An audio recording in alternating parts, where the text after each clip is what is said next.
The Brutalist is a 2024 epic period drama film directed and produced by Brady Corbet, who co-wrote the screenplay with Mona Fastvold. It stars Adrien Brody as a Hungarian-Jewish Holocaust survivor who immigrates to the United States, where he struggles to achieve the American dream until a wealthy client changes his life. The cast also features Felicity Jones, Pearce, Alwyn, and Alessandro Nivola. A co-production between the United States, the United Kingdom and Hungary, Brutalist premiered at the 81st Venice International Film Festival on September 1st, 2024, where Corbett was awarded the Silver Lion for Best Direction.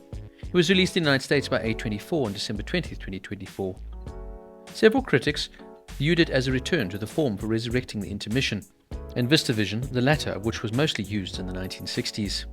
It was named one of the top 10 films of 2024 by the American Film Institute and would go on to receive 10 nominations at the 97th Academy Awards. It would also gross $36.6 million against a $9.6 million budget. Editing was completed by Hungarian editor David Jancko.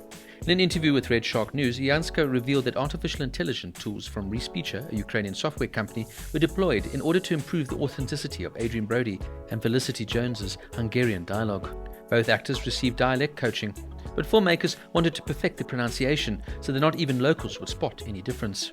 Unsuccessful ADR work prompted them to record Brody and Jones's voice into Respeecher. Jancko, a native Hungarian speaker, also fed his voice to finesse the tricky dialogue.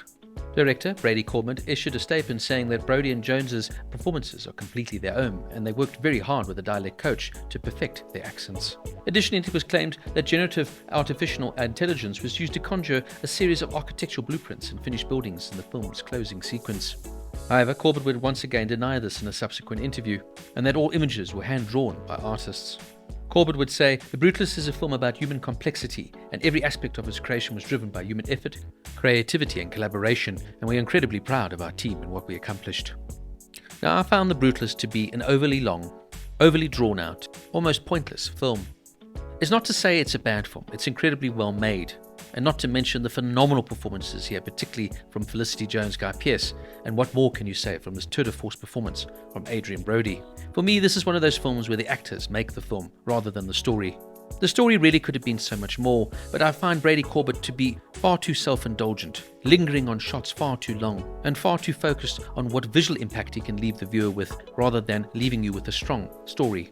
It's one of those stories that really fundamentally goes nowhere. You're left wondering, what did I forget from this? Did I really feel invested in these characters? And what actually happened to each of them? And there's no way this film needed to be 3.5 hours, even if Corbett likes the idea of adding a little intermission to the middle of the film. Overly drawn out, over the top, but with some fantastic performances, The Brutalist gets a 7 out of 10.